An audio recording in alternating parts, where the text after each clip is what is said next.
오늘 우리 다윗의 장막의 완성된 회복이다 하는 그런 제목을 가지고 우리 함께 좀 말씀을 나누도록 하겠습니다. 자, 다윗의 장막의 회복 오늘 마지막 6번째 시간인데요. 그동안 굉장히 좀 개괄적인 차원에서 한 가정 한 가정 다윗의 장막이 이제 이루어지는 과정들을 우리가 함께 나눴었습니다. 자, 그래서 다윗의 장막의 회복의 과정을 다시 한번 우리가 좀 본다면, 하나님께서 다윗의 장막이 회복될 것을 선지자들을 통해서 약속하셨다라는 것입니다. 우리 아모스서 9장 11절 우리 함께 읽어볼까요? 시작. 그날에 내가 다윗의 무너진 장막을 일으키고 그것들의 틈을 막으며 그 허물어진 것을 일으켜서 옛적과 같이 세우고 그들이 에돔의 남은 자와 내 이름으로 일컬은 만국을 기업으로 얻게 하리라.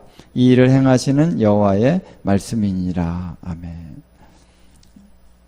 자, 하나님께서 왜 아모스 선지자를 통해서 이렇게 다윗의 장막이 회복될 것을 예언하셨는가?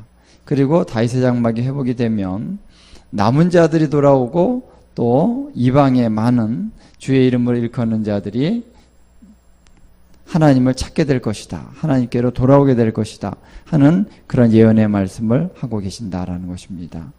그래서 다윗의 장막이 회복되는 것은 너무나도 중요한 사건이기 때문에 우리가 이 사건을 깊이 성경을 통해서 볼 때 단순한 한 가지의 예언, 단순한 한마디의 어떤 말씀에 지나는 것이 아니라 이 성경 전체 안에서 다윗의 장막 회복은 너무나도 중요한 사건이다라는 것이죠. 자, 다윗의 장막의 회복은 이제 어떻게 이루어지는가라고 볼 때에 첫 번째는 초대교회에서 이 다윗의 장막이 이미 시작되고 있다라고 하는 성취의 말씀을 볼 수가 있다는 것입니다. 사도행전 15장 16절로 18절에 보면은 이 아모스서 9장 11절 12절을 인용하면서 이것이 지금 우리 시대 가운데 성취되고 있다라고 하는 그러한 말씀을 전하고 있다는 것이죠. 예. 그래서 이제 다윗의 장막은 이미 우리가 살고 있는 이 신약 시대에 이미 성취가 되어지고 있다는 것입니다. 근데 여기서 물론 초대교회의 사도행전을 통해서 다윗의 장막이 우리 시대에 회복이 되어졌다 라고 하는 말씀을 하기 위해서 이 아모스서의 말씀을 인용을 했지만, 그러나 다윗의 장막의 회복이 아직 완성된 모습은 아니다라는 것입니다. 왜냐하면은 아모스서 9장을 전반적으로 쭉 보게 되면은 그것은 이스라엘이 온전한 모습 가운데 회복되어지는 그 시점과 맞물려서 다윗의 장막이 회복된다라고 나오고 있기 때문에 아직은 완성된 모습은 아니다라는 것입니다. 그런데 이제 장차 다윗의 장막이 완성된 모습으로 회복될 때가 올 것이다라는 것입니다. 그러면 완성된 다윗의 장막의 모습은 어떤 모습일까라는 것이죠. 여러분 이사야서 16장 5절 한번 같이 읽도록 하겠습니다. 자, 다윗의 장막에 인자함으로 왕위가 굳게 설 것이요 그 위에 앉을 자는 충실함으로 판결하며 정의를 구하며 공의를 신속히 행하리라. 아멘. 자, 여기 말씀 보면은 다윗의 장막에 인자함으로 왕위가 굳게 설 것이다 하는 것은 그 언어를 보면 다윗의 장막 안에 인자함 안에서의 보좌가, 왕이라고 하는 것은 보좌입니다. 보좌가 굳게 설 것이다. 그리고 그 위에 앉을 자는 충실함으로 판결하며 정의를 구하며 공의를 신속히 행하리라. 자, 이 말씀이 이제 이사야서 16장 5절에 나오고 있습니다. 자, 그럼 이 말씀이 자, 다윗의 장막 안에서 보좌가 굳게 설 것이다 라고 하는 말씀을 하고 있습니다. 그럼 이 보좌는 누가 앉는 보좌인가 라는 거죠. 누가 앉는 보좌인가? 이 전후 문맥을 보면은 한번 우리가 찾아볼까요? 우리 이사야서 이거는 전후 문맥을 한번 보면서 볼 필요가 있기 때문에 이사야서 16장 한번 쭉 보면요. 이 15장부터 16장의 말씀은 모압에 대한 예언의 말씀입니다. 그래서 사실 해석이 그렇게 쉬운 부분은 아닌데요. 한번 제가 1절부터 한번 쭉 읽으면서 조금 설명을 좀 드려보고자 합니다. 자, 그 16장 이전에 15장에서 보면은 모압의 큰 재난이 올 것에 대한 예언을 하고 있습니다. 그러면서 1절에 보면 함께 읽겠습니다. 시작. 너희는 이 땅 통치자에게 어린 양들을 들이되 셀라에서부터 광야를 지나 딸 시온산으로 보낼지어다. 아멘. 자, 여러분 이 셀라라고 하는 것은 옛날에 그 에돔 지방 그리고 모압 지방이라고도 할 수 있죠. 그 이스라엘 지도를 보면은 이렇게 약간 남쪽으로 보면은 에돔이 있었고 에돔의 한 도시가 셀라입니다. 근데 이 셀라에서부터 광야를 지나 광야가 있죠. 딸 시온산으로 보낼지어다. 시온산은 어디 있습니까? 예루살렘이 있죠. 우리 예루살렘.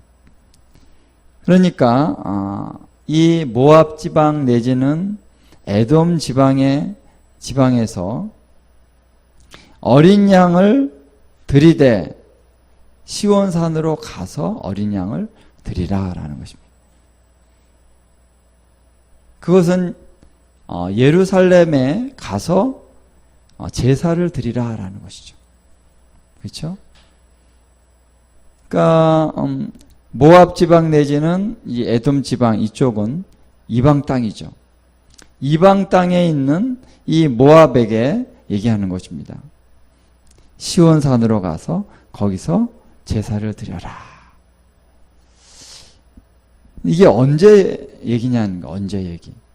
이 당시의 얘기냐 아니면은 마지막 때 이루어질 예언의 성취냐라고 했을 때 이 전후 문맥을 쭉 보면은 이것은 정말 마지막 때 여호와의 날, 여호와께서 임하시는 그때에 이루어지는 그러한 예언이라는 것을 우리가 미루어 짐작해 볼 수가 있어요.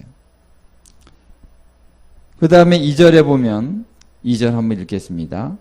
모압의 딸들은 아르논 나루에서 떠다니는 새 같고 보금자리에서 흩어진 새 새끼 같을 것이요. 3절 너는 방도를 베풀며 공의로 판결하며 대낮에 밤같이 그늘을 지으며 쫓겨난 자들을 숨기며 도망한 자들을 발각되게 하지 말며. 자, 여기 보면은 누군가 이렇게 쫓겨나는 자들이 있다라는 것입니다. 쫓겨난 자들을 숨기며 도망한 자들을 발각되게 하지 말며 그랬습니다. 자, 그러면 여기서 쫓겨난 자들은 누구며 도망한 자들은 누군가라는 거죠. 4절을 한 번 더 읽어봅시다. 시작. 나의 쫓겨난 자들이 너와 함께 있게 하되 너 모압은 멸절하는 자 앞에서 그들에게 피할 곳이 되라. 대저 토색하는 자가 망하였고 멸절하는 자가 그쳤고 압제하는 자가 이 땅에서 멸절하였으며 그랬습니다. 자, 여기 보면은 나의 쫓겨난 자들이라고 얘기를 하죠. 나의 쫓겨난 자들은 나가 누굽니까? 나가 여호와 하나님을 얘기하는 거죠. 나의 쫓겨난 자들, 그들은 누군가라는 거예요.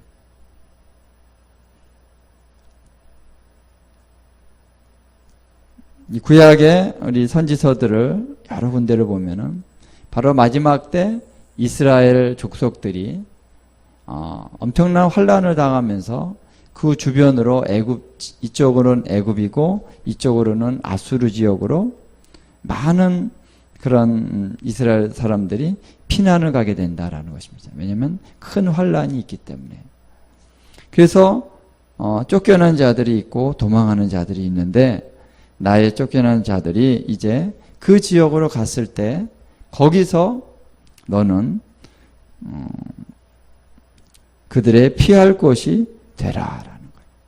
그들에게 피할 곳이 되라.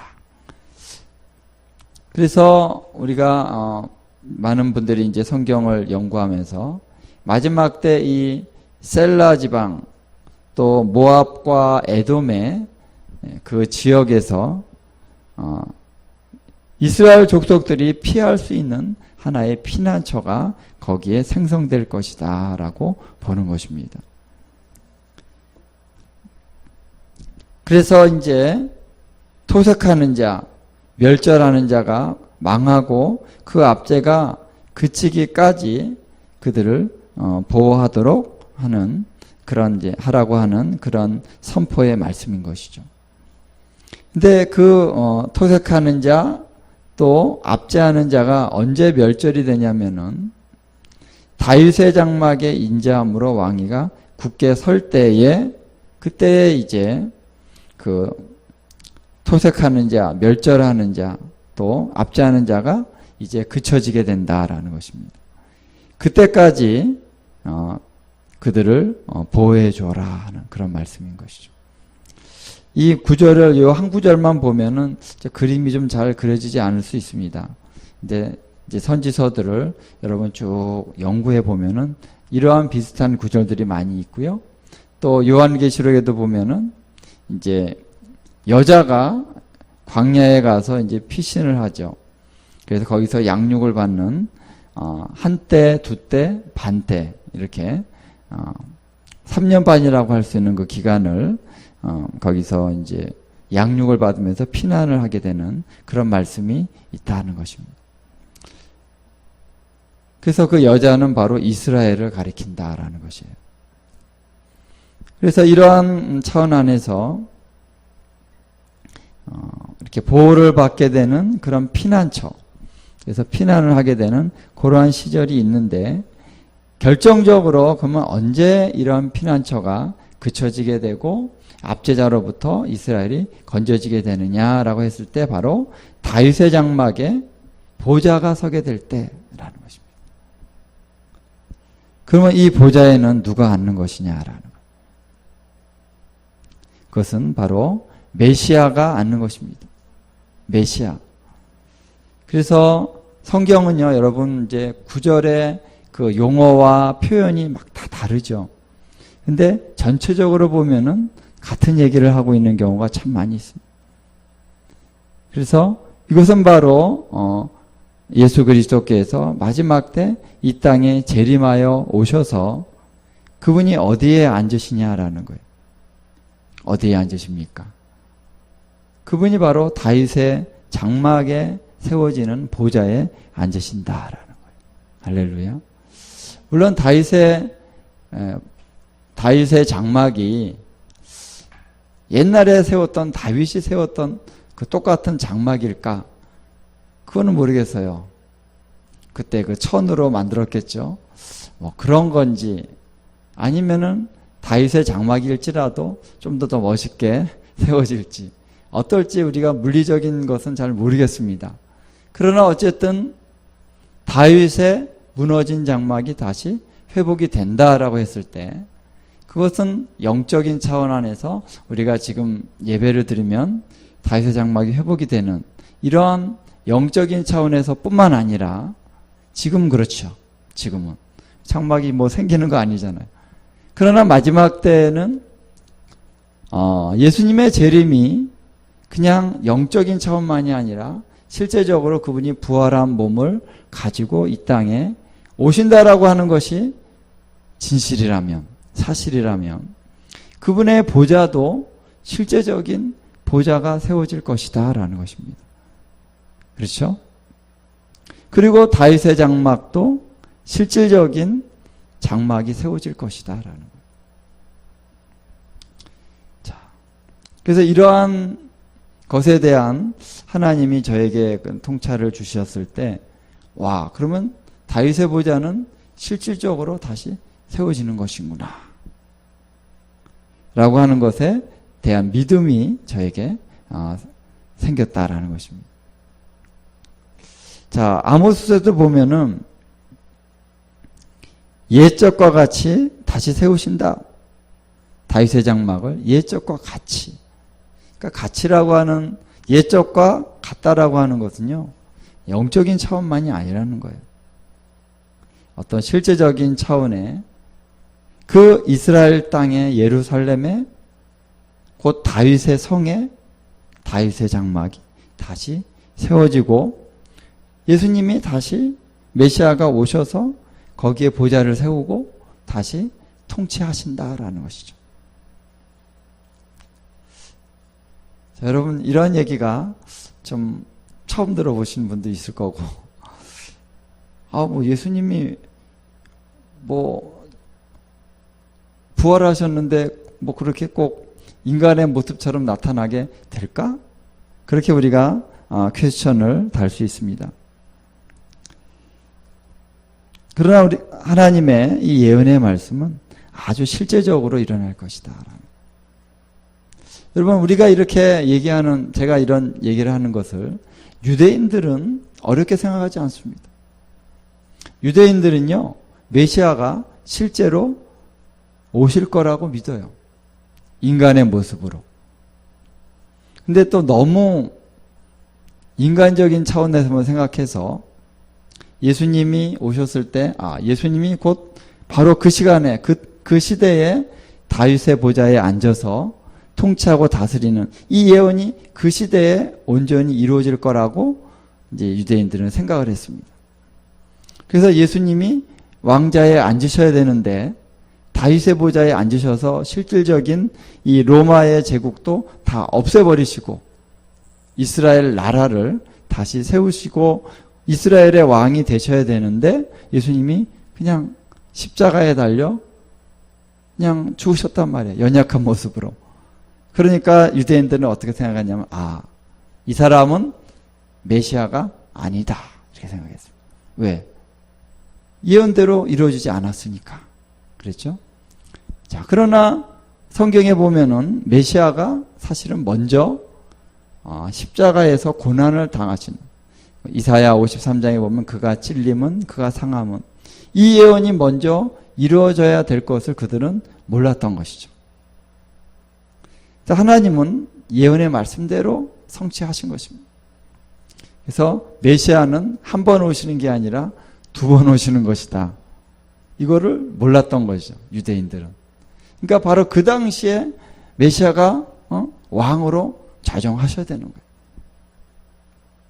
그들은 그렇게 믿었습니다. 근데 그들의 믿음이 그러면은 잘못된 것이냐라는 거예요. 완전히 잘못된 것이냐.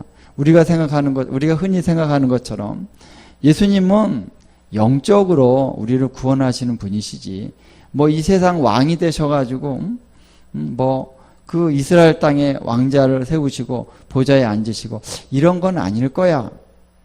우리는 그렇게 굳게 믿고 있죠. 그러니까 유대인들이 생각했던 거는 완전히 다 틀린 것이다 라고 우리는 생각을 합니다. 그런데 유대인들이 완전히 틀린 것이 아니라 그들이 잘못 분별한 것은 그게 아닌 것이 아니라 뭡니까? 시간의 문제였다는 거예요. 그 시기에 메시아가 오셔서는 십자가에 달려 돌아가셔야만, 그 사건이 이루어져야만 되는 것을 그들은 몰랐다는 것이죠. 그러나 예수님이 재림하여 오실 때는 그분은 다시 그 땅으로 오신다라는 것입니다.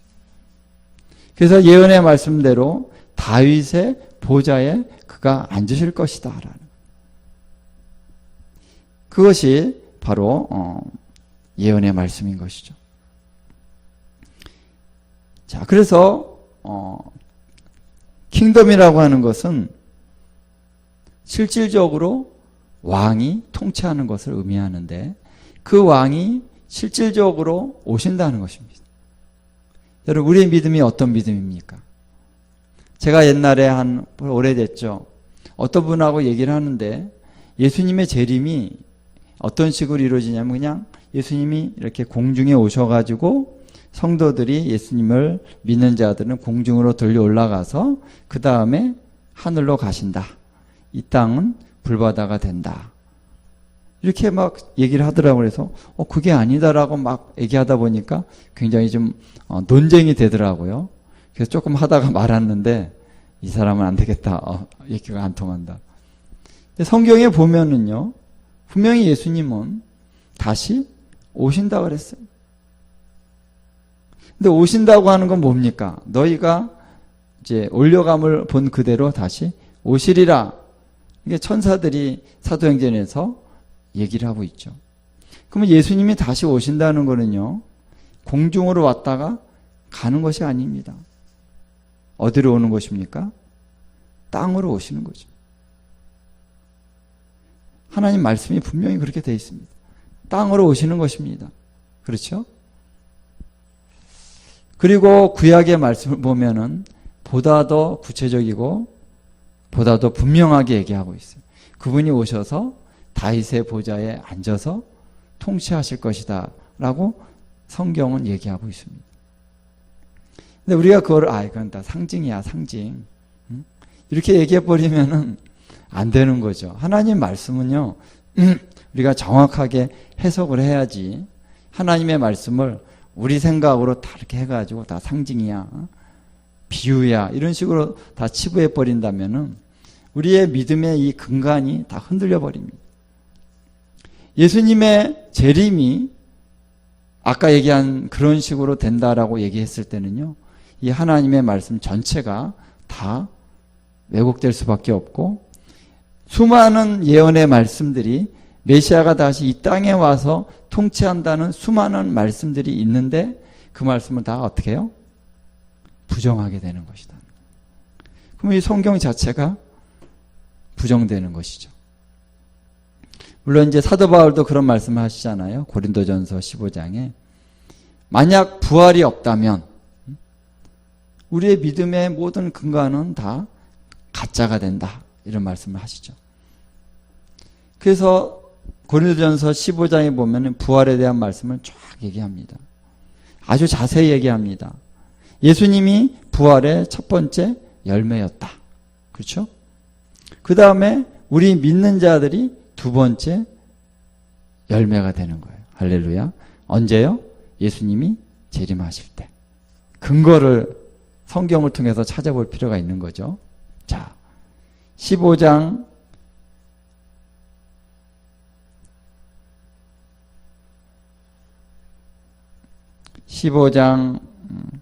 20절부터 한번 쭉 읽어보겠습니다. 시작. 그러나 이제 그리스도께서 죽은 자 가운데서 다시 살아나사 잠자는 자들의 첫 열매가 되셨도다. 사망이 한 사람으로 말미암았으니 죽은 자의 부활도 한 사람으로 말미암는도다. 아담 안에서 모든 사람이 죽은 것 같이 그리스도 안에서 모든 사람이 삶을 얻으리라. 그러나 각각 자기 차례대로 되리니 먼저는 첫 열매인 그리스도요, 다음에는 그가 강림하실 때에 그리스도에게 속한 자요, 그 후에는 마지막이니 그가 모든 통치와 모든 권세와 능력을 멸하시고 나라를 아버지 하나님께 바칠 때라. 그가 모든 원수를 그 발 아래에 둘 때까지 반드시 왕노릇 하시리니 맨 나중에 멸망받을 원수는 사망이니라. 자, 이렇게 쫙 전체적인 그림을 쫙 그려주고 있습니다. 그래서 차례대로 부활의 열매들이 맺어지는데 그리스도요, 그 다음은 강림하실 때에 그리스도에게 속한 자요, 그 후에는 마지막이니, 이 세 단계로 부활이 이루어진다라고 말하고 있습니다. 그리고 마지막에는 이 킹덤, 나라를 모든 권세와 능력을 멸하시고 난 다음에 나라, 킹덤을 아버지 하나님께 바칠 때 온다라는 거예요. 그러니까 예수께서 이 땅에서 통치하시면서 모든 원수들을 다 멸하신 다음에 이 킹덤을 누구에게 바칩니까? 다시 아버지 하나님께 바치신다라는 거예요. 그리고 맨 나중에 멸망받을 원수는 뭐요? 사망이다. 사망. 여러분, 사탄이 아니고요, 사망이 맨 나중에 멸망받을 원수다라는 거예요. 사망이 우리의 원수입니다. 예, 그렇죠? 어떻게 보면 이 사망이 가장 강력한 원수라고 볼 수 있는데, 이제 사망이 멸망을 받으면 어떻게 되는 거죠? 사망이 멸망을 받으면 이제는 더 이상 사망이 없다. 할렐루야. 죽지 않는다는 것입니다. 죽음이 없다는 것입니다. 그래서 주님이 최종적으로 이 사망의 권세를 완전히 멸하시기까지 주님은 통치하고 다스릴 것이다. 자, 이렇게 주님의 킹덤이 단계적으로 이루어질 것이다. 라는 것입니다. 자, 우리 조금 이사야 9장 6절 7절 한번 같이 읽도록 하겠습니다. 시작. 이는 한 아기가 우리에게 낳고 한 아들을 우리에게 주신 바 되었는데 그의 어깨에는 정사를 메었고 그의 이름은 기묘자라 모사라 전능하신 하나님이라 영존하시는 아버지라 평강의 왕이라 할 것임이라. 그 정사와 평강의 더함이 무궁하며 또 다윗의 왕자와 그의 나라에 군림하여 그 나라를 굳게 세우고 지금 이후로 영원히 정의와 공의로 그것을 보존하실 것이라. 만군의 여호와의 열심히 이를 이루시리라. 아멘. 자, 만군의 여호와의 열심히 이를 이루신다는 건요, 굉장히 강조하는 말씀입니다. 이것은 반드시 된다라는 것이죠. 이것이 이루어질 때까지 여호와께서 그 열정을 다해서 이것을 이루신다라고 하는데, 그 내용이 뭡니까? 한 아기가 우리에게 낳고 한 아들을 우리에게 주신 바 되었는데, 여러분, 이것은 예수님의 메시아의 초림을 얘기하는 거예요. 그러니까 메시아는 어느 날 갑자기 하늘에서 뚝 떨어지는 것이 아니라 아기로 태어난다라는 것입니다. 그것이 이루어졌습니까? 이루어졌죠. 근데 이제 여기서 이스라엘 백성들이 헷갈릴 수밖에 없는 말씀인 거예요, 이거는. 왜냐하면 이게 이어졌잖아. 예수님의 초림과 재림이 이렇게 이어져서 선지자가 예언을 하니까 이스라엘 사람들은 이게 그대로 그냥 예수님이 메시아가 아기로 태어난 다음에 바로 왕이 되셔가지고 통치할 것으로 생각할 수밖에 없겠지요. 이 구절만 보면. 그렇죠? 그러니까 이스라엘 사람들을 이해해야 돼요. 왜 하나님 성경을 이렇게 쓰셔가지고 예? 이런 다음에 뭐 죽은 다음에 부활했다가 승천했다가 한 2000년 정도 있다가 다시 그가 재림해서 그 다음에 이스라엘을 통치하고 뭐 이렇게 쓰면은 유대인들이 헷갈리지 않을 거 아니에요. 그래서 사실은 하나님께서 이스라엘 백성들에게 어떤 은밀한 가운데 그들이 실패할 수밖에 없는 이렇게 덫을 놓으셨다라고 볼 수 있습니다. 그래서 깊이 성경을 연구해 보면 왜 그런가? 왜냐하면 이방인들에게 먼저 복음이 전파되려 하기 위해서, 그게 하나님의 또 깊은 원계획이었던 것입니다. 그래서 이스라엘 백성들이 걸려 넘어질 수밖에 없다라는 걸 하나님, 물론 이스라엘이 잘못했기 때문에 걸려 넘어졌지만, 그러나 그들의 연약함 안에서 걸려 넘어질 수밖에 없다는 것을 하나님이 아셨고 그렇게 하셨어요. 왜? 이 복음이 먼저 이방인에게 전파되어지고 난 다음에 이스라엘도 회복되게 하시기 위함이다라는 거예요. 할렐루야. 그래서 여러분, 복음이 이 땅에 온 거예요. 우리나라에. 먼저 온 거예요. 먼저.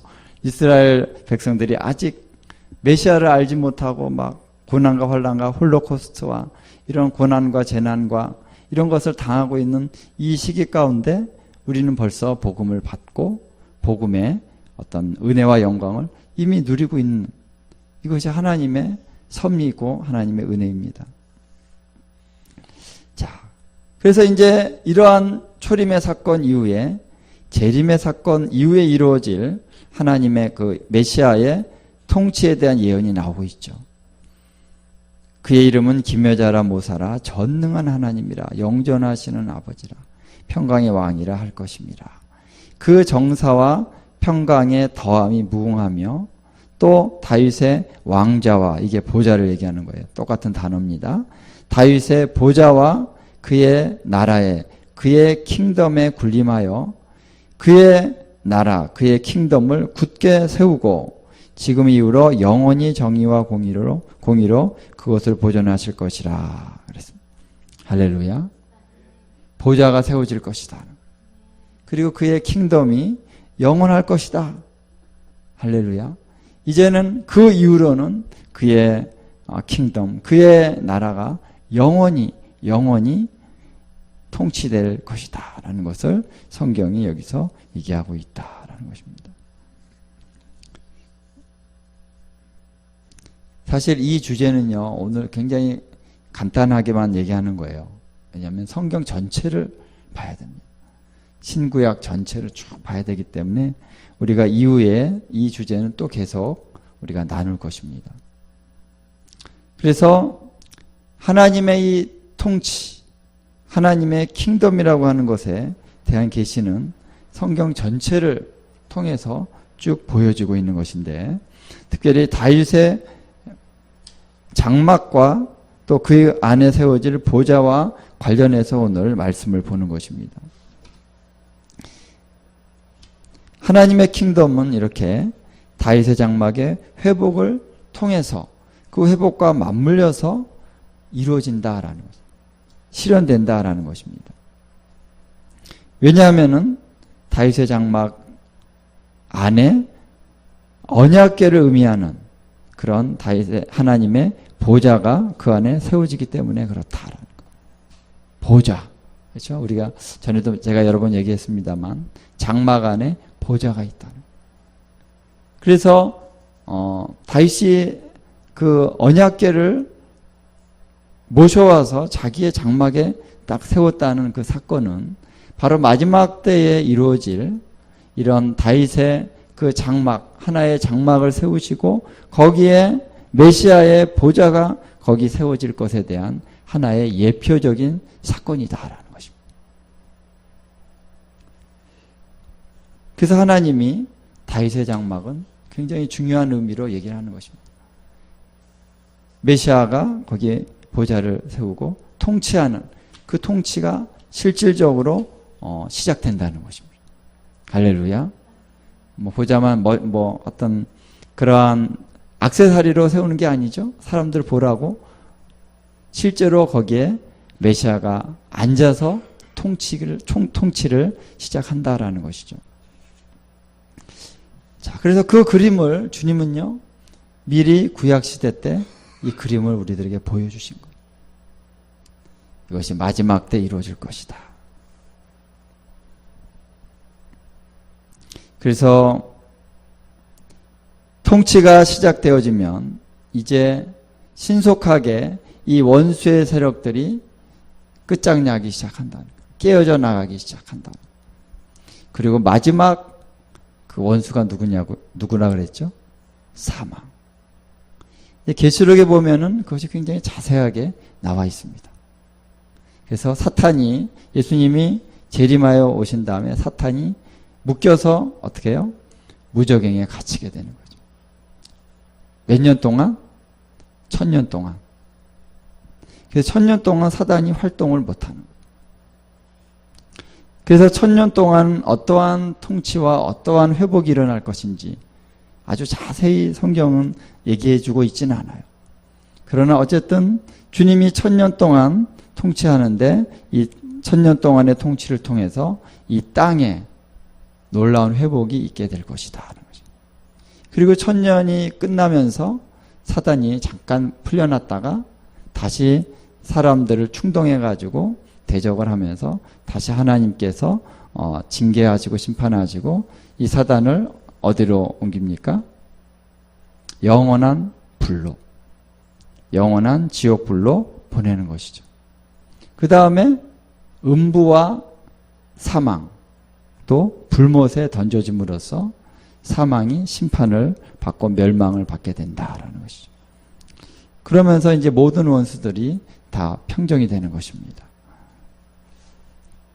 여러분, 너무 막 스케일이 너무 크니까 여러분들이 감당을 처음 듣는 분들은 감당하기가 어려울 수 있는 진리일 수 있어요.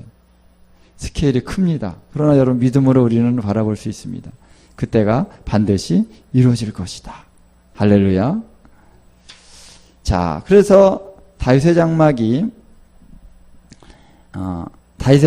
이렇게 보좌가 서게 될 때에 메시아의 통치가 비로소 시작이 된다라는 거죠.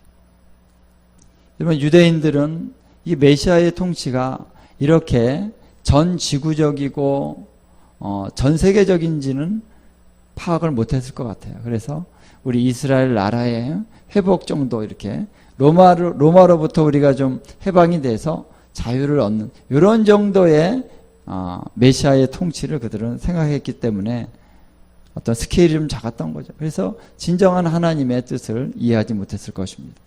그러나 이제 마지막 때에 메시아가 오시는 그 사건은 물론 이스라엘 땅에 오셔요. 이스라엘을 회복하셔요. 그것도 중요한 것입니다만 전 세계적인 통치가 그 안에서 이루어지는 것이다라는 거예요. 할렐루야. 세계적인 차원만이 아니라 우주적인 하늘과 땅과 이 모든 지역들을 다 통치하는 그런 통치가 이루어지게 된다라는 것입니다. 그래서 다윗의 장막의 이 회복이 이런 차원 안에서 완성적으로 이루어질 것이다라는 것입니다. 지금 우리가 영적인 차원에서 다윗의 장막의 회복을 이루어가고 있는 시점에 있습니다. 저와 여러분이 그것을 이루어가고 있는 과정에 있어요. 그래서 다윗의 장막이 지역, 국가마다 영적인 차원에서 회복이 되어질 때 많은 사람들이 주님을 믿고 주님께로 돌아오는 그런 대추수가 이루어지게 될 것입니다. 그리고 이스라엘이 회복되어지고 하는 그런 영향력을 또한 갖게 될 것입니다. 그래서 주의 오실 길을 예배하는 그런 역사가 이루어지기 위해서는 각 지역마다 다윗의 장막이 회복이 되어져야 되는 것이죠. 예배가 일어나고 부흥이 일어나고 하나님의 통치가 성령 안에서 강력하게 이루어지는 그러한 역사들이 이루어지면서 예수님이 오실 길들이 준비되어진다라는 거예요. 그런 의미에서 다윗의 장막이 굉장히 중요하다는 거예요. 지금 우리에게서도. 그러나 이 하나님의 예언의 말씀은 항상 보면은 2중 3중으로 이루어집니다. 영적인 차원에서 이루어지고 실제적인 차원에서 이루어지고 좀 이게 다른 것 같지만은 그게 굉장히 또 긴밀하게 연결이 되어 있습니다. 하늘에서 이루어진 것이 땅에서 이루어집니다. 땅에서 맨 것이 하늘에서 풀리고, 그렇죠? 땅에서 풀면 하늘에서 풀리고, 땅에서 매면 하늘에서 매이고, 이게 서로 연결이 되어 있다는 것입니다. 그래서 마지막 때에는 이 다윗의 장막이 실질적인 의미 안에서 이루어질 것이다. 그래서 그때에 바로 메시아가 이 땅에서 온전한 통치를 시작하게 될 것이다 라는 것입니다. 할렐루야. 자, 우리 지난번에도 봤던 말씀이지만 다시 한번 다니엘서 7장 13절 14절 함께 한번 다시 한번 읽도록 하겠습니다. 내가 또 밤 환상 중에 보니 인자 같은 이가 하늘 구름을 타고 와서 옛적부터 항상 계신 이에게 나아가 그 앞으로 인도되매 그에게 권세와 영광과 나라를 주고 모든 백성과 나라들과 다른 언어를 말하는 모든 자들이 그를 섬기게 하였으니 그의 권세는 소멸되지 아니하는 영원한 권세요 그의 나라는 멸망하지 아니할 것이니라. 아멘. 그의 킹덤은 멸망하지 아니할 것이라. 그래서 이 말씀이 바로 메시아의 통치가 이루어질 것에 대한 그런 말씀이다라는 것입니다. 여기 보면은 인자 같은 이가 하늘 구름을 타고 왔다라는, 하늘 구름을 타고 왔다. 그래서 이것이 마태복음 24장에 나오는 인자의 징조가, 우리 24장 한번 읽겠습니다. 그때의 인자의 징조가, 자, 시작. 그때의 인자의 징조가 하늘에서 보이겠고 그때의 땅의 모든 족속들이 통곡하며 그들이 인자가 구름을 타고 능력과 큰 영광으로 오는 것을 보리라. 그가 큰 나팔 소리와 함께 천사들을 보내리니 그들이 그의 택하신 자들을 하늘 이 끝에서 저 끝까지 사방에서 모으리라. 자, 여기에 나오죠. 그 구름을 타고 오시는 분이 누구라고 표현하냐면 인자라고 얘기했습니다. 다니엘서도 인자와 같은 이가 하늘 구름을 타고, 그래서 이 예언이 이렇게 맞아 떨어지는 것을 볼 수가 있는 것이죠. 그래서 그 인자가 구름을 타고 능력과 큰 영광으로 오는 것을 보리라. 그가 천사들을 보내서 택하신 자들을 하늘 이 끝에서 저 끝까지 사방에서 모으리라. 주님이 재림하실 때 이러한 강력한 역사가 이루어진다라는 것입니다. 자, 그래서 주의 재림은 바로 킹덤이 이 땅에 세워지는 것과 바로 연결이 되어지는 것이고, 그것은 예수님의 재림과 직접적인 관련이 있게 되는 것이죠. 그 다음에 이 킹덤의 완성은 바로 이스라엘 땅과 깊은 관련성을 가지면서 성취된다라는 거예요. 이스라엘 땅과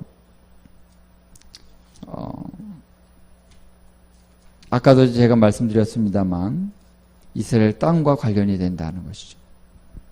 그래서 그 땅에 실질적인 보좌가 세워지고 통치가 이루어진다라는 거예요. 그래서 이 말씀이 사실 이스라엘 땅에 세워진다라고 하는 것이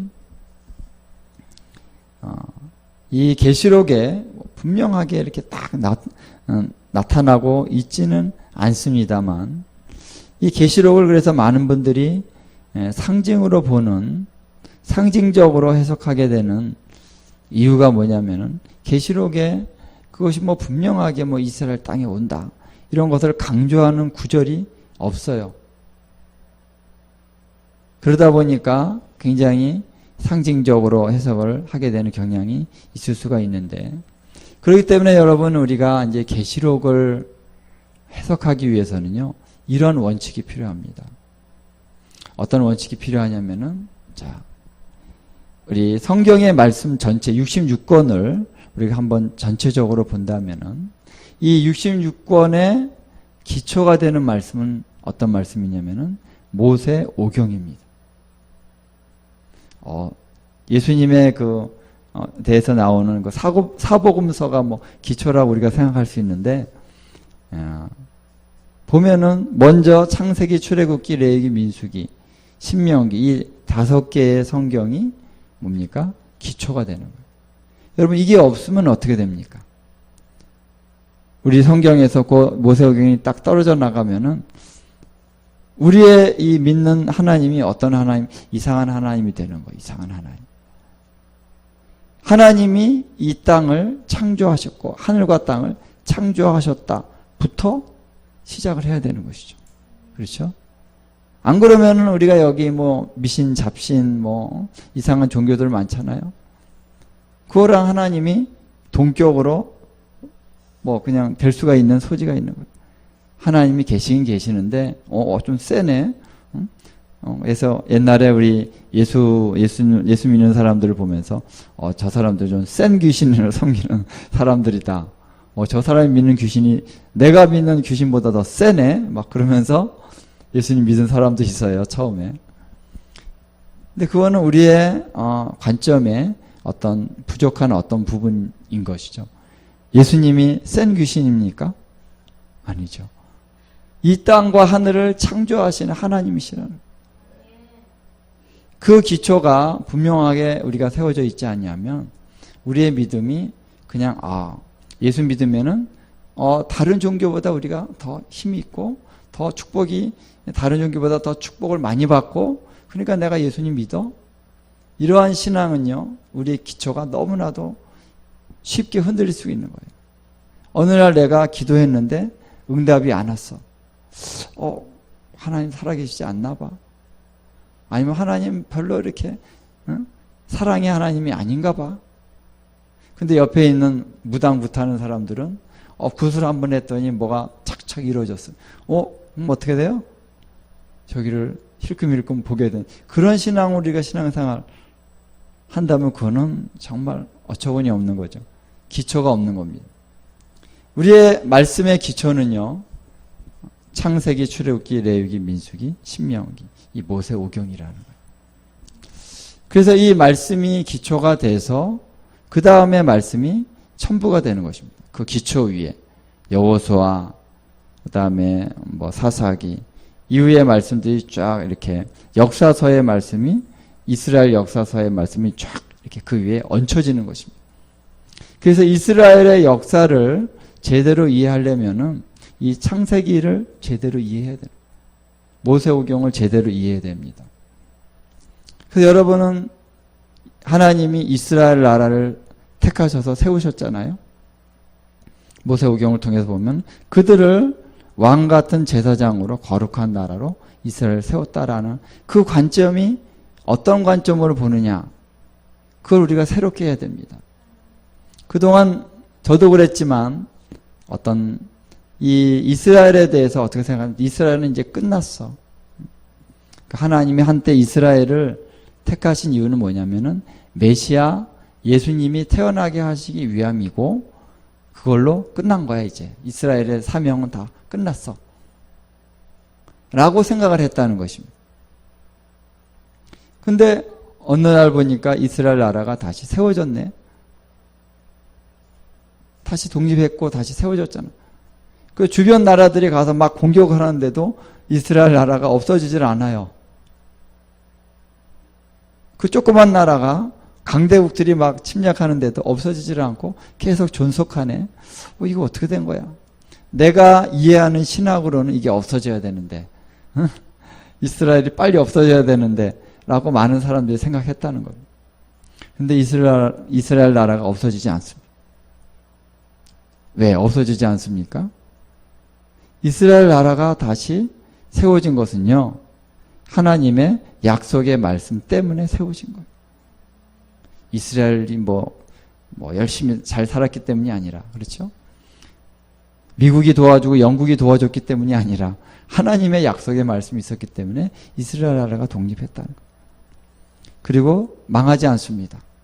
그리고 메시아가 바로 그 땅에 다시 오실 것이다. 이러한 하나님의 약속은요, 창세기까지 가는 거예요. 창세기. 아브라함의 언약. 더 가서는 창세기 3장에 그 언약까지 갑니다. 언제 한번 우리가 언약에 대해서 쭉 나눌 것인데 언약이 어떻게 쭉 이어졌는가. 마지막 예수님이 세우신 새 언약까지 그 언약이 쫙 이어지는데요. 여러분, 하나님은 이 언약에 어떤 분이신다? 신실하신 분이시다. 하나님의 말씀은 언약 가운데 딱 던져진 말씀은요, 영원히 변하지 않고 반드시 어떻게 해요? 지켜질 것이다 하는 것입니다. 그래서 그분이 하나님이셔요. 한번 말씀하시고 이 말씀을 시건치 아니하시는 하나님. 성경에 보면 시건치 아니하신다는 말씀이 나오는데, 시건이 뭡니까? 말씀을 내뱉고 나서 그냥 다시 먹어버리는 하나님. 우리처럼 말을 입으로 내뱉고는 아니야, 이거 다시 취소. 취소란 말도 안 하고 그냥 안 지키죠. 우리는 취소란 말을 하면 또 그나마 다행이야. 그 말도 안 하고 분명히 말해놓고나 잊어버려. 그냥 말해놓고 안 지켜버려. 그게 사람이지만 하나님은요, 반드시 그 입에서 나온 그 말씀이 반드시 성취된다. 그것이 하나님이시죠. 그래서 이스라엘 나라는 없어지지 않습니다. 주님이 거기에 오셔서 왕으로 통치하시는데, 주님이 열방을 통치하시지만은 이스라엘 나라의 왕으로 또한 열방을 통치하시는 거예요. 그러니까 일부러 다윗의 보좌에 내가 앉아서 다스리다. 다윗 보좌에 앉는다는 거예요. 다윗의 보좌는 곧 이스라엘을 얘기하는 것입니다. 그렇죠? 이스라엘. 그래서 하나님의 말씀의 기초가 바로 모세오경이 그 위에 역사서가 있고 그 위에 욥기, 시편, 잠언전도, 아가서, 이 뭡니까? 이 시가서라고 할 수 있는 이 성경이 다 있습니다. 그 다음에 그 위에 뭐가 있습니까? 선지서가 있다는 거예요. 선지서. 그래서 모든 하나님의 말씀을 해석할 때 이 기초가 되는 말씀을 기초로 해서 그 다음에 쌓여진 계시의 말씀들을 우리가 해석을 해야 된다라는 거예요. 우리가 말을 할 때 그 사람이 나한테 처음에 나한테 약속해 준 그 말씀을 근거로 해서 그 다음 말씀들을 우리가 해석을 해야 되는 거예요. 야, 너 언제 나에게 이거 해준다 그러지 않았냐? 근데 그 다음에 네가 하는 행동을 보니까 전혀 신실하게 그 말씀을 약속을 이행하지 않네? 어떻게 해요? 따질 수가 있는 거예요. 그렇죠? 이게 논리죠. 이게 순서입니다. 그 사람이 언제 얘기를 했느냐? 근데 막 혼란이 돼가지고 그 사람이 해준 그 한 말씀 이전의 것을 가지고 막 따지고 이런 식으로 하면은 논리에 안 맞는 것이죠. 그래서 그 사람이 처음에 나한테 약속했던 그 말씀, 그 다음번 얘기했던 말씀, 그래서 세 번째, 네 번째, 이것을 해석할 때 반드시 첫 번째 했던 그 말씀을 근거로 해서 이렇게 쌓아 올려가면서 그 다음 말들을 해석을 해야 되는 것입니다. 그건 당연한 것이죠. 그런데 우리가 어떤 우를 범하냐면은 지금 우리가 했던 말씀을 기초로 해서 이전에 했던 말씀을 거기다 맞춰서 해석을 하려고 하는 거예요. 그러면 그건 잘못된 해석이 되는 것입니다. 그래서 오늘 우리가 구약의 말씀은 약화시키고 신약의 말씀만 가지고 이제 계시록을 내가 해석하겠다 해가지고 어떻게 해요? 많은 이단이 나온 것입니다. 심지어는 신약의 말씀도 아니야. 지금 우리에게 일어나는 어떤 예언적, 내가 이런 예언을 받았다, 이런 계시를 받았다, 이런 환상을 봤다. 요거를 내가 내 자의적으로 내 경험에 의해서 해석을 해가지고 딱 교리를 세우면은 어떻게 되는 것입니까? 이 되는 거예요. 그렇죠? 수많은 이단이 이제 요한계시록을 가지고 이단이 나왔어요. 그래서 이단들은 대부분 요한계시록을 가지고 뭐 이렇게 얘기를 해요. 우리 신천지도 그렇고 안식교도 그렇고 주로 요한계시록을 가지고 자기 자의로 해석을 할 때 그냥 이단이 되는 겁니다. 근데 우리가 이단은 아니더라도 많은 믿는 우리 크리스찬들이 특히 마지막 때에 대한 해석이 자꾸 혼란을 빚어요. 그러니까 이단에도 넘어가고 그러는. 그래서 오늘 여러분 성경을 연구하는 사람들로서 우리 평생 성경을 연구해야 되죠. 이 성경의 말씀을 연구할 때 우리가 분명하게 세워야 되는 그 해석의 원리는 뭐냐면 하나님이 먼저 우리에게 주신 그 말씀이 기초가 되어져야 된다라는 거예요. 그래서 선지서를 정말 잘 해석하려면요, 모세 오경을 제대로 이해해야 되는 것입니다. 그 다음에 일어났던 역사서를 잘 이해해야만 그 다음에 선지서를 잘 이해할 수가 있다라는 거죠. 그 다음에 이 구약에 있었던 모든 말씀 기초 위에 사복음서가 딱 올려지는 것입니다. 우리 예수님이 대빵이니까 우리가 그렇게 생각을 해요. 예수님이 대빵이니까 사복음서가 가장 중요해. 막 그러면서 십자가에 죽으시고 부활하시는 사건이 가장 중요해. 그러니까 다른 것들은 다 부수적인 거고 막 해석도 막 멋대로 해도 되고 절대 그렇지 않죠. 마태복음이 어떻게 시작이 됩니까? 신약이 어떻게 시작이 됩니까? 구약의 가장 중요한 인물 아브라함과 다윗의 자손 예수 그리스도의 계보라 이렇게 시작이 되잖아요. 신약 자체가. 그러니까 신약이 시작되어지는 근거는 바로 하나님이 언약을 세우셨던 대표적인 두 인물 아브라함과 다윗으로부터 시작이 된다. 그리고 딱 이 족보가 쫙 나오잖아요. 이 족보가 쫙 나온다는 건 뭐냐면 예수 그리스도의 이 나심은 이전에 하나님이 언약하시고 약속했던 그 모든 말씀의 기초 위에 예수님이 오신다는 거예요. 그렇죠? 물론 예수님은 정말 하나님의 아들이시고 그분 자신이 하나님이시지만 그분이 이 땅에 오시고 사역하시고 죽으시고 부활하신 그 모든 사건들은 하나님의 계시적인 차원 안에서 이전의 구약의 말씀의 기초 위에서 예수님의 사역이 시작이 됐다는 것이에요. 그래서 이 구약을 떼버리고 신약만 이해하면요, 우리의 신앙은 흔들흔들 하는 것입니다. 예수님이 이런 분인 것 같다가 저런 분인 것 같다가 막 왔다 갔다 해요.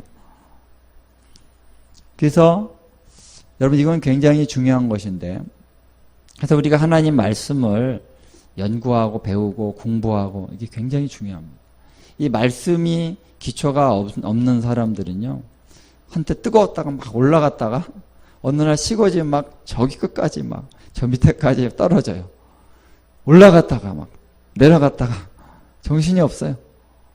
조금만 마음이 상하면 뭐 금방 흔들리고, 마지막 때에 대해서, 이러한 상황에서 또 마지막 때에 대해서 막 이렇게 배우는 사람들은요, 이상한 얘기를 많이 하는 거죠.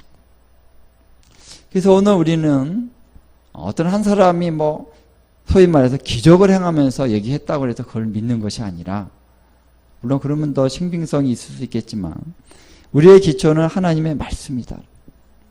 성경의 창세기부터 계시록까지 여러분들이 열심히 연구를 해야 됩니다. 누가 얘기했기 때문에 그것을 믿는 것이 아니라 여러분들이 확증을 해야 됩니다. 내가 성경을 읽으면서 성령님의 감동 안에서 이게 진리구나, 이게 분별이 이렇게 되는구나, 이거를 여러분들이 분명하게 확증을 하지 않는다면 어떻게 됩니까? 이 사람이 말하면 이리로 갔다가 저 사람은 절로 갔다, 이게 왔다 갔다 해요. 물론 목사님들도, 신실한 목사님들도 조금씩 좀 견해 차이가 있긴 있습니다. 그러나 우리가 이제 배우는 진리 가운데서 정말 기초가 되고 기둥이 되는 말씀이 있습니다. 그런 것들을 해서 벗어나는 분들을 우리가 이제 이단이라고 얘기할 수 있는 거예요. 기초가 되고 기둥이 되는 말씀. 하나님이 하늘과 땅을 창조하셨다. 여러분, 이거에 대해서 이거는 조금 철학적으로 막 해석하려고 그러면서 이상하게 얘기하는 사람은 딱 볼 필요 없는 거예요. 그렇죠? 예수님이 이 땅에 오셔서 죽으시고 부활하셔서 우리 죄를 다 담당하시고 그분이 다시 오실 것이다. 이러한 근간이 되고 기둥이 되는 그런 말씀들에 대해서 토를 다는 사람들은 여러분, 아예 그냥 안 보는 게 좋습니다. 안 듣는 게 좋습니다. 그래서 예수님이 죽으시고 부활하시고 그리고 다시 승천하시고 다시 오신다라고 하는 이 진리는 굉장히 중요한 기둥이 되는 말씀입니다. 예수님의 재림이 그래서 흔들흔들하면 안 되는 거예요. 예수님의 재림은 어느 날 우리를 다 하늘로 올라갈 거야, 그냥 하나의 큰 부흥을 얘기하는 거야, 이렇게 얘기하는 거에 절대로 여러분들이 동의해서는 안 되는 것입니다. 예수님이 그러면 재림하여 이 땅에 오시면 그럼 뭐 하시느냐라는, 어떻게 다스리지? 바로 이스라엘 나라에 주님의 보좌를 피시고 다스리신다라는 것. 그래서 여러분, 계시록을 해석할 때 예수님의 재림이 이스라엘 땅으로 온다라고 하는 것은 너무나도 당연한 것이고 너무나도 기초적인 것이고 너무나도 분명한 거예요. 요한이 이 계시록을 쓸 때, 요한이 계시록을 받아서 이 계시록을 쓸 때 메시아가 이스라엘 땅으로 온다는 것은요, 너무나도 지극히 당연한 것이다라는, 그걸 굳이 여기서 얘기할 필요가 없는 거예요. 근데 지금 우리의 이해력은 굉장히 좀 이상하게 들려지잖아요. 왜 그럴까요? 그거는 거의 한 2000년간의 사단의 왜곡과 기만 전술에 의해서 우리가 이스라엘 중심성을 놓쳤다라는 거예요. 이스라엘 중심성, 예루살렘 중심성을 놓쳤다는 것입니다. 하나님의 계시의 말씀은 전부 다 이스라엘과 예루살렘 중심으로 기록되어 있고요. 하나님의 수많은 예언의 말씀은 다 저 땅에서 이루어지는 예언의 말씀인 거예요. 그런데 사단의 기만에 의해서 많은 사람들이 잘못된 신학에 의해서 어떻게 가르치기 시작했냐면은 하나님의 나라는 영적인 차원일 뿐이다. 이렇게 얘기했다는 거예요. 하늘에서 이루어지는 것이지 이 땅에서는 이루어지지 않는다. 이 땅은 언젠가는 불바다가 될 것이다. 이렇게 가르치기 시작했다는 것입니다. 그것은 여러분 조금 지금 여러 가지 철학적 얘기도 나오고 그러니까 그것에 영향력을 준 것이 바로 그리스의 철학이죠. 저도 뭐 철학가를 전공하지도 않았고 조금 철학을 좀 배우긴 했지만 제가 철학을 뭐 잘하는 건 아닙니다. 근데 여러분 그리스 철학의 가장 중요한 핵심은 뭐냐면요. 플라톤의 이데아 사상이라는 거예요. 이데아 사상이 뭡니까? 자, 우리가 지금 보고 있는 것은 실체죠. 본질입니다. 실체. 그런데 우리가 보고 있는 모든 실체는 뭔가 문제가 있고 완전한 게 아니라는 거예요. 그래서 인간이 보면 뭐 울기도 하고 넘어지기도 하고 거짓말도 하고 이거는 완전한 실체가 아니다. 뭔가 부족한 것이다. 썩어 없어질 것이다. 그런데 저 어느 세상에 완전한 것이 있다. 그게 이데아다라는 거예요. 이데아. 그래서 우리가 이상적인 걸 추구하잖아요. 이상을 추구한다고. 이데아가 있다는 거예요. 저기 어딘가에는 완전한 실체가 있는데 지금은 완전하지 않다. 그게 핵심이에요. 핵심. 불교는 뭡니까? 불교. 지금 우리가 살고 있는 것은 다 허무한 것이다. 네가 아픔을 겪고 고통을 겪는데 고통이 있지 않다라고 생각해라. 고통은 실제가 아니다. 헛것이다. 라는 저기 어디에 실제적인 것이 있는데 지금 여기는 헛된 거다. 허상이라는 거예요. 그러니까 불교도 뭡니까? 네가 지금 고난을 받고 고통을 받고 상처를 받는데 왜 뭐로 슬퍼하냐? 지금 이 세상에서 내가 느끼는 거는 실상이 아니라 허상이다 라는 거예요. 중요한 게 아니다. 그러니까 잊어버려라. 그래서 산에 들어가서 또 뚫리면서 어떻게 하는 겁니까? 자기 암시를 계속하는 거예요. 내가 지금 상처를 받았고 그랬는데 그거는 진짜가 아니라니까 다 잊어버려요. 진짜 저기를 추구해야 되니까 똑똑 두드리면서 그게 불교입니다. 비슷하죠? 비슷해요. 이데아 사상과 불교적인 윤회 사상 비슷한 거예요. 다 똑같아요. 이 풍진 세상 의미가 없다는 것입니다. 자, 그러나 하나님은 히브리적인 그런 관점 안에서 하나님이 이 세상에서 창조하신 이 땅에 창조한 이 모든 것이 허상입니까? 절대 허상이 아닙니다. 하나님이 창조하신 거예요.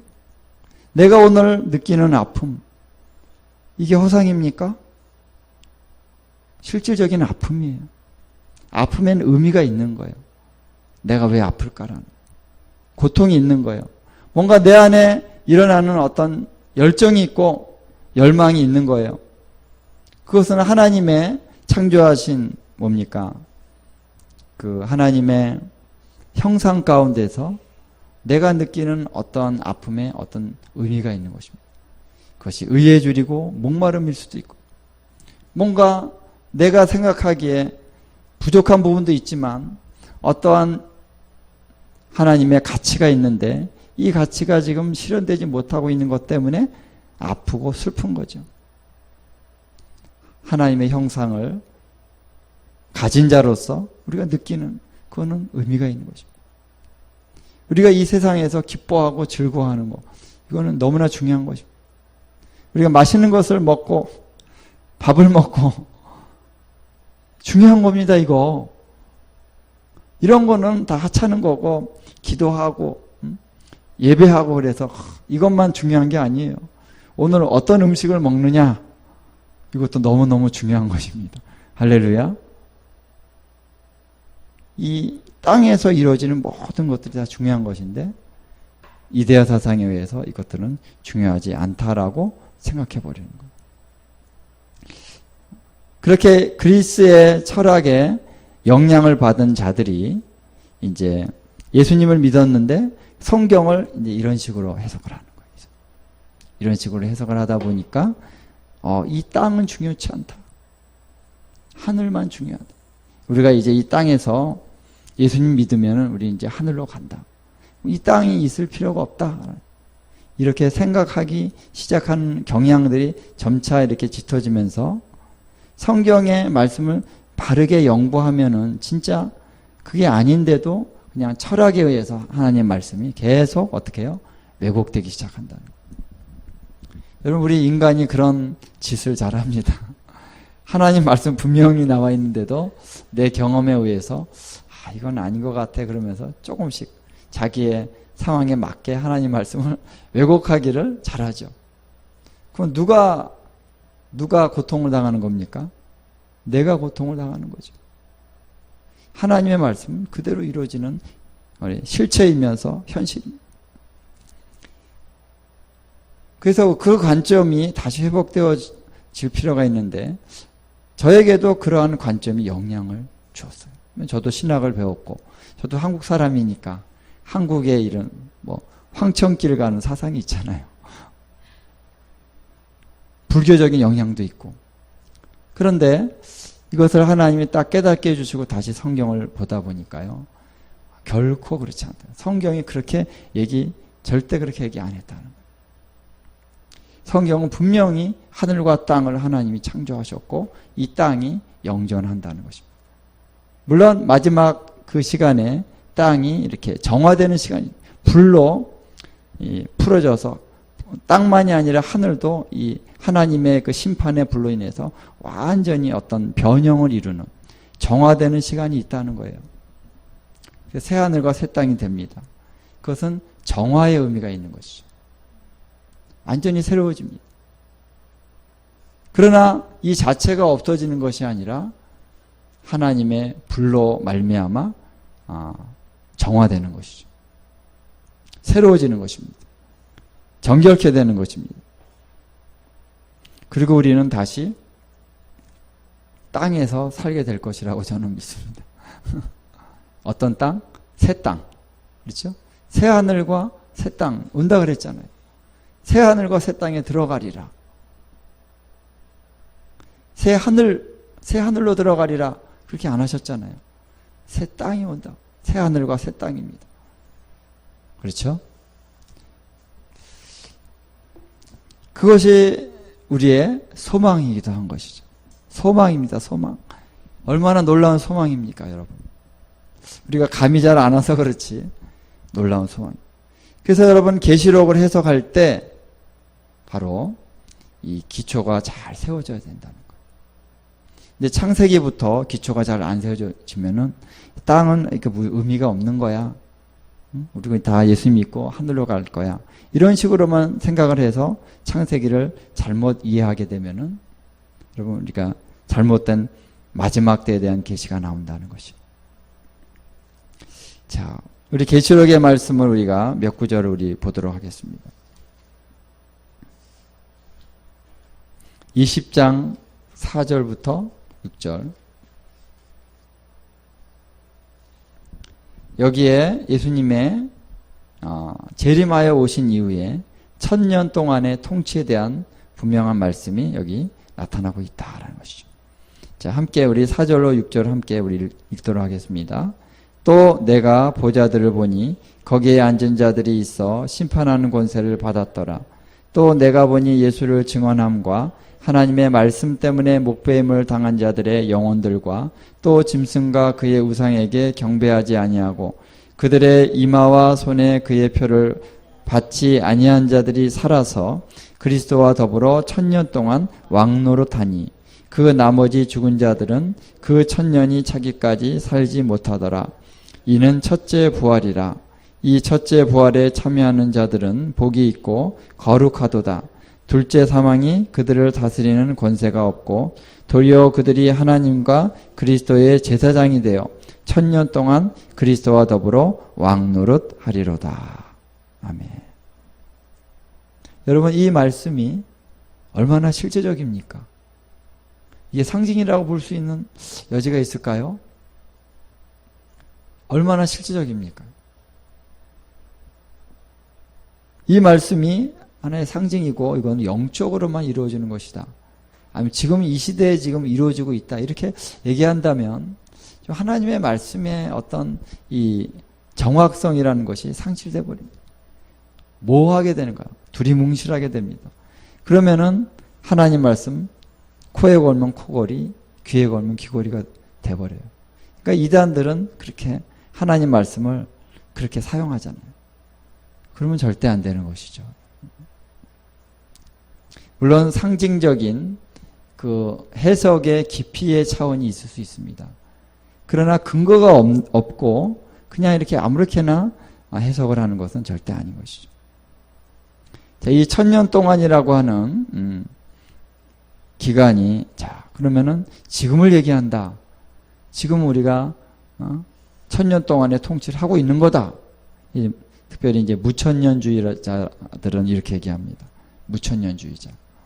자, 그러면 제가 한번 질문하겠습니다. 1000년 동안 그리스도와 더불어 왕노릇을 하는 것이 지금 이 시기다. 그러면.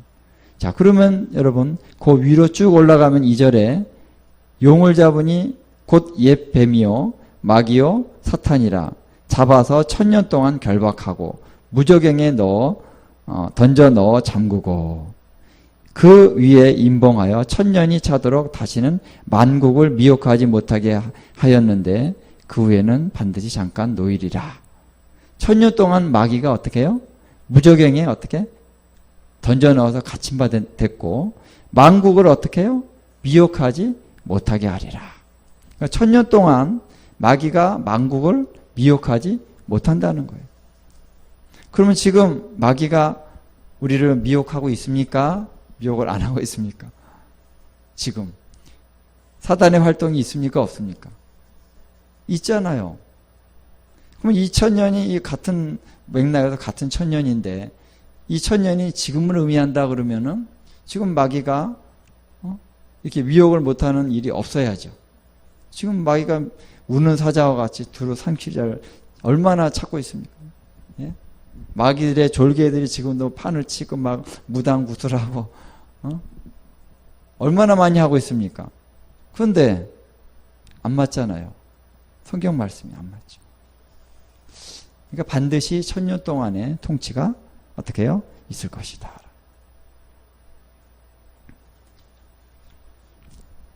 한 가지 구절만 우리가 더 보면요. 이 주님의 통치에 대한 구절이 요한계시록에 몇 군데 나오고 있습니다. 자, 계시록 5장 10절을 한번 보겠습니다. 우리가 이 구절은 계속 우리가 여러 번 또 우리가 다시 묵상하고 나누고 또 이거에 대해서 얘기를 할 텐데 5장 10절 함께 우리 읽겠습니다. 그들로 우리 하나님 앞에서 나라와 제사장들을 삼으셨으니 그들이 땅에서 왕노릇 하리로다. 아멘. 자, 우리를 나라와 제사장으로 삼으신다. 왕노릇 하는데 어디서 해요? 땅에서 왕노릇 하리로다. 분명히 나오고 있죠. 계시록 1장 6절에도 보면은 그의 아버지 하나님을 위하여 우리를 나라와 제사장으로 삼으신 그에게 영광과 능력이 세세토록 있기를 원하노라. 그렇죠. 그분이 우리를 나라와 제사장으로 삼으셔서 이 땅에서 왕노릇하게 하신다. 그러니까 계시록 20장에 나오는 그리스도가 우리와 함께 그리스도와 더불어 이 다시 부활한 이런 사람들이 그리스도와 더불어 1000년 동안 왕노릇 한다는 것은 어디서 하는 것입니까? 이 땅에서 하는 것이죠. 땅에서 왕노릇 하는 것입니다. 자, 그 다음에 그래서 이 1000년간의 메시아의 지상 통치가 있을 것이다 라고 하는 거예요. 성경에서 분명하게 이것을 우리들에게 보여주고 있다라는 거예요. 자, 그런데 보좌는 바로 성전을 대신하게 되는데, 그동안 성전이 있었는데 새 예루살렘에서는 성전을 볼 수 없다라고 하는 말씀이 나옵니다. 21장 22절 23절 함께 우리가 읽도록 하겠습니다. 시작. 성 안에서 내가 성전을 보지 못하였으니 이는 주 하나님 곧 전능하신 이와 및 어린 양이 그 성전이심이더라. 그 성은 해나 달의 비침이 쓸데없으니 이는 하나님의 영광이 비치고 어린 양이 그 등불이 되심이라. 아멘. 자, 성전을 보지 못했다. 여러분 계시록을 한번 쭉 읽어보면요, 거기에 성전과 관련된 제단도 나오고요, 그리고 성전에 대해서 나오고, 이런 성전이 있다고 하는 것이 쭉 나옵니다. 그런데 이 구절에 와서 성전을 보지 못한다. 성전이 어디 갔을까? 성전이 없어졌어요. 왜 보지 못했냐면은 주 하나님 곧 전능하신 이와 및 어린 양이 바로 그 성전이시기 때문에. 할렐루야. 이제는 성전이 필요 없는데 성전이신 그분이 이 땅에 좌정하셔서 보좌에 앉아서 다스리시기 때문에 더 이상 성전이 필요 없다는 거예요. 할렐루야. 그래서 여러분 다윗의 장막에 그 하나님 보이신 예표가 왜 그렇게 중요하냐면요, 자, 이전에 그 다윗의 장막이 세워지기 전에 이전에 성막이 있죠. 성막의 언약궤는 어떻게 됐습니까? 휘장에 의해서 가려졌습니다. 밖에서 볼 수가 없죠. 그러니까 성전 안에 언약궤가 있었다는 거예요. 그리고 성전, 솔로몬이 지은 성전도 마찬가지였습니다. 성전 안에 언약궤가 있었습니다. 보좌가 그 안에 있었습니다. 근데 휘장에 가려서 일반 사람들은 볼 수가 없었다는 것이죠. 근데 다윗의 장막은 그 장막 안에 언약궤가 딱 있으니까 사람들이 볼 수가 있는 거예요. 휘장이 없었습니다. 이것은 바로 새 예루살렘 시대가 되어질 때에 이제 성전은 없어지고, 그 다음에 보좌에서 통치하고 다스리시는 주 하나님과 어린 양이 다스리는 그런 때가 온다는 거예요. 그때는 성전이 필요 없습니다. 제사도 필요 없습니다. 왜? 다 이루었기 때문에. 죄와 사망의 권세를 다 이기셨고 다 정복하셨기 때문에 거기에는 그냥 하나님을 그냥 얼굴과 얼굴을 맞대고 볼 수가 있는 거예요. 그러나 지금은 우리가 하나님께로 나아갈 때 반드시 제사가 필요하고 피가 필요합니다. 어린 양의 피가 필요합니다. 그런데 이제 우리가 완전한 부활의 몸 안에서 회복이 되어져서 더 이상 죄와 사망이 우리에게 영향을 줄 수 없는 그때가 되면은 하나님이 성전을 통해서 우리가 들어갈 필요가 없다는 것이죠. 완전한 회복이 되는 때. 할렐루야. 그때를 향해서 하나님이 우리 가운데 역사하고 계시는 것입니다. 그리스도의 보좌는 이 땅에서의 경배와 통치가 이루어지는 중심적인 장소가 될 것이다. 물론 여기에 이후에 어떤 경배에 대한 모습이 자세히 나오지는 않습니다만, 요한계시록 4장에 보면, 4장 5장에 보면은 그 보좌 앞에서의 경배의 모습이 굉장히 아주 리얼하게 나오죠. 조금 올려주시면. 우리가 뭘 많이 봤습니다만 이 보좌 앞에서의 경배가 여기서는 하늘에서 이루어지는 것이죠. 근데 이 보좌 앞에서의 경배가 이제 이 땅으로 내려온다는 거예요. 할렐루야. 하늘에는 휘장이 없죠. 하늘에 하나님 보좌 앞에 휘장이 있다는 말씀이 없잖아요. 근데 이 땅에서도 이제 하나님이 임하시면은 어떠한 모습으로 하나님이 임재해 계시지 우리는 다 알 수 없습니다만 이제는 그 성전이 필요 없다는 거예요. 하나님 그분 자신이 성전이기 때문에 성전이 필요 없다. 그래서 하나님이 이 땅에서 이제 다스리시고 예수 그리스도의 통치에 천년의 기간이 지나고 그 다음에 이 킹덤을 아버지께 올려드리는 날이 올 것이다. 그때 바로 그 다윗의 보좌가 경배의 중심지가 될 것이다. 경배의 중심지가 온 세계 사람들이 거기에 다 모여서 경배하는 경배의 중심지가 바로 다윗의 장막이 되는 거죠. 할렐루야. 거기에 메시아의 보좌가 있으니까. 그렇죠? 이사야서 2장에 보면 그런 말씀이 있죠. 제가 한번 읽어드리겠습니다.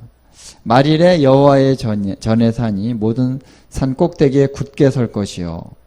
여호와의 전의 산이 어느 산입니까? 저 성전산이죠.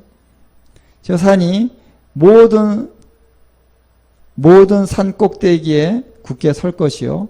모든 작은 산 위에 뛰어나리니. 그러니까 이 산이 물리적으로도 모든 산보다 더 높게 된다라고 말할 수 있는 것입니다. 이 말씀을 그렇게 해석한다면. 제가 볼 때는 그때는 엄청난 지각 변동이 있기 때문에 하나님께서 이 산을 모든 산 위에 뛰어나도록 이렇게 올리실 것이라는 거예요.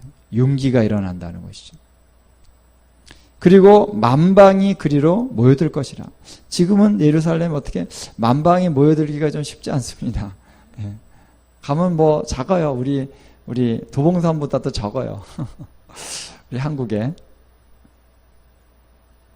그런데 그때는 모든 산 위에 뛰어날 것이고 만방이 그리로 모여들 것이고 그들이 와서 이제 여호와의 산에 오르며 야곱의 하나님 전에 이르자 그가 그 얘기를 우리에게 가르치실 것이요 우리가 그 얘기를 행하리니 이는 율법이 시온에서부터 나올 것이고 여호와의 말씀이 예루살렘부터 나올 것임이니라. 그 땅에서 하나님의 말씀이 이제 메시아이신 그분이 그 땅에 서서 말씀이 나갑니다. 율법이 나갑니다. 가르침이 나갑니다. 그래서 사경회가 거기서 이루어질 것입니다. 열방이 모여든 가운데 이루어지는 사경회. 할렐루야. 그리고 사경회 할 때 뭐 말씀만 전하는 게 아니라 경배도 일어나죠. 할렐루야. 경배와 찬양. 촤. 어떤 식으로 경배와 찬양이 이루어질까? 우리가 가장 뭐 사람들이 많이 집회를 우리가 생각해 보면 뭐 옛날에 여의도 광장에서 우리 모였을 때 한 100만 명 모였다 그러고 미국에서도 한 100만 명이 그 워싱턴 DC 광장에서 프라미스 키퍼스 집회를 하면서 100만 명이 모였다 그래요. 와, 어마어마한 인원이 모였죠. 지금 뭐 아프리카 같은 데는 뭐 진짜 막 100만 명도 모이고 막 그런다 그래요. 엄청난 많은 사람들이 왔지만 이때는 100만 명 정도가 아니겠죠. 할렐루야. 와, 몇 천만 명이 될 수도 있고요.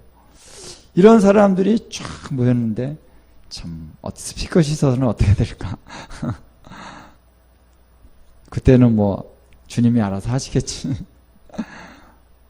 그때 찬양과 경배도 있을 것이고 메시지도 있을 것이고 뭐 어떤 순서가 있을지 우리가 상상할 수 없습니다.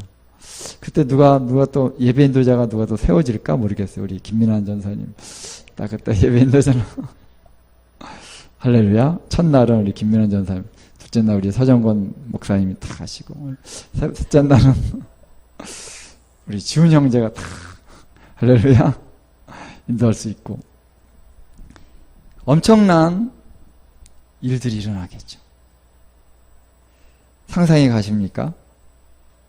그래서 다윗의 장막이라고 하는 것은 그때 한번 이스라엘 땅에서 있었던 사건으로 끝난 것이 아니라 그 의미와 그 영적인 실현될 그런 어떤 예배적인 그런 통치적인 그런 의미에서 다시 회복이 돼서 마지막 때 1000년 동안 할렐루야 다윗의 장막이 계속될 것이다.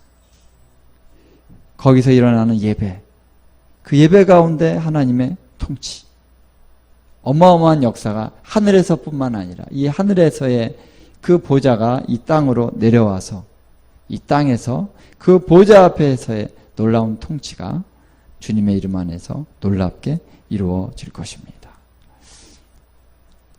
거기에 대한 계시가 정말 우리 안에 정말 더 충만하게 이루어지기를 주님의 이름으로 축원드립니다. 기도합니다.